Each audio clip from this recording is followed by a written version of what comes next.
नमस्कार मित्रों, कला समीक्षा के क्रम में मानव और कला के अंतर संबंधों के बारे में कुछ चर्चा करेंगे।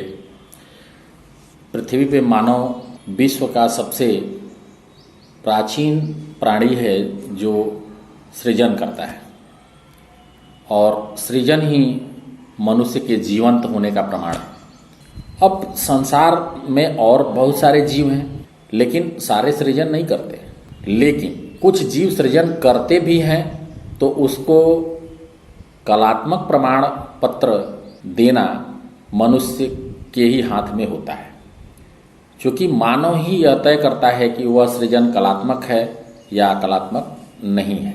आप देखेंगे कि संसार में चिड़िया, मधुमक्खियाँ कुछ अपने लिए घोंसले बनाते हैं जो बड़ा ही कलात्मक होते हैं, और सृजन करने की क्षमता मनुष्य में है और सृजन का भाव मनुष्य में शांति, एकाग्रता जब आती है तभी पैदा होता है। और ये भी तय है कि सृजन से ही मानव मन को शांति भी मिलती है। जब भी मानव मन विह्वल होता है, अगर वह उसके अंदर थोड़ी सी भी कलात्मकता या कलाकार की रुचि है तो वह अपनी कला का प्रदर्शन कर अपने को शांत करने का प्रयास करता है। आप देखेंगे कि संगीतकार संगीत में, कलाकार चित्र में, या नृत्य करने वाला व्यक्ति नृत्य करके अपने को शांत करने का प्रयास करता है।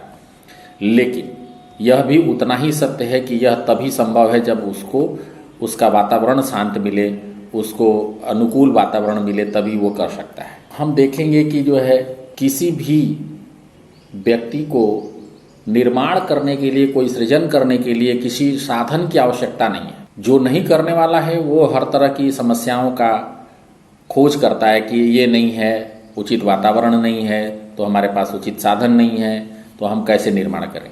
इसका प्रमाण आप आदि मानवों के टाइम से लेकर के आज तक देखेंगे तो तमाम प्रमाण भरे पड़े हैं। लखनिया दरी, कांडाकोट पहाड़ी, अलास्का, मोहनजोदड़ो, तमाम ऐसे गुफा चित्र मिलेंगे आपको जहाँ पे कि मनुष्यों ने अभाव में भी सृजन किया है और उसका एक प्रमाण है। कलाकार होता है वो एक प्रकार से उस हिम से आच्छादित पर्वत की तरह है जिससे नदियाँ निकलती हैं।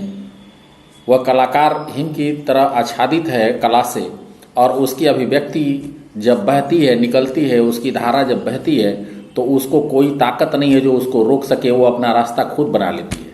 कोई साधन का अभाव उसके लिए रोकने के लिए जो है सक्षम नहीं है। भाव की स्थिति में भी अपना दूसरा रास्ता, विकल्प निकाल लेता है। आदि मानवों के पास कागज नहीं थे, कलर नहीं थे, कुछ भी नहीं था, फिर भी उन्होंने दीवारों को अपना चित्रपट बनाया।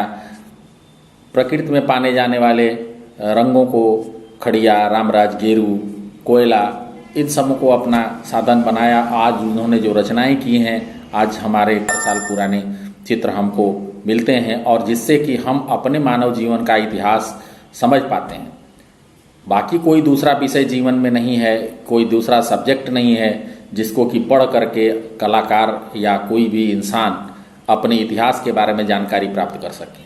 अगर किसी भी सब्जेक्ट की जननी के रूप में जाना जाता है कोई, तो वह मात्र चित्रकला ही है। चित्रकला को पूरे विश्व में एक विश्वव्यापी लिपि के रूप में मान्यता मिली। हम देश के किसी भी कोने में, विश्व के किसी भी कोने में चले जाएं, हर भाषा को न सीख सकते हैं न जान सकते हैं, लेकिन प्राकृतिक रूप से चित्रकला की भाषा हर क्षेत्र, हर देश, हर जगह का नागरिक जानता है। हमको अगर कोई चीज़ कहना है किसी से तो हम चित्र के माध्यम से अगर हम कह देंगे तो निश्चित तौर पे वो समझ जाएगा। लेकिन हम अपनी भाषा में अगर उसको कुछ कहेंगे तो न वो समझ पाएगा, न उसकी भाषा हम समझ पाएंगे। अतः चित्र एक ऐसी भाषा है जो विश्वव्यापी भाषा है। कुत्ता अंग्रेजी में बनाइए, चाहे हिंदी में बनाइए, चाहे अरबी में बनाइए, चाहे फारसी में बनाइए, कुत्ता कुत्ता होता है। वो देखने वाला व्यक्ति समझ जाएगा कि यह कुत्ता है। कमल चाहे अंग्रेजी में बने, चाहे हिंदी में बने, चाहे उर्दू में बने, कमल कमल होता है। वो कोई भी समझ जाएगा कि क्या है। तो इस तरह से जो है हम ये मानते हैं कि बिना साधन के भी चित्रों का निर्माण किया जा सकता है, और चित्र का सृजन करना ही व्यक्ति के जीवित होने का एकमात्र प्रमाण है। और इस प्रमाण को प्रमाणित करने के लिए किसी कि प्रमाण पत्र की आवश्यकता नहीं है, वह संसार में उपलब्ध है, दिखता है, जो प्राकृतिक रूप से है। अब हम देखेंगे कि जो है संसाधन और ये सब चीज़ों का जो लोग ढिढोरा पीटते हैं कि साधन नहीं है, हमारे पास व्यवस्था नहीं है, हम कैसे पढ़ाई करें, कैसे चित्रकला करें, ये सब ढोंगी बातें हैं, थोथी बातें हैं। क्योंकि बच्चा जब पैदा होता है तब भी वह चित्र की रचना करना शुरू कर देता है। वो अपनी खड़िया से, कागज से, मिट्टी से कुछ भी बनाता है, और चित्रों को जब वह बनाता है तो उसके सोच यथार्थ होते हैं। चूँकि उसका हाथ और उसका दिमाग सिंक्रोनाइज हो नहीं पाता है, उसका अंतर संबंध नहीं बना होता है, इसलिए वो दिमाग में सोचता तो यथार्थ है, लेकिन चित्र जब निर्माण करता है तो उसमें फंटासी हो जाता है, वह कल्पना के भी ऊपर कभी कभी चला जाता है।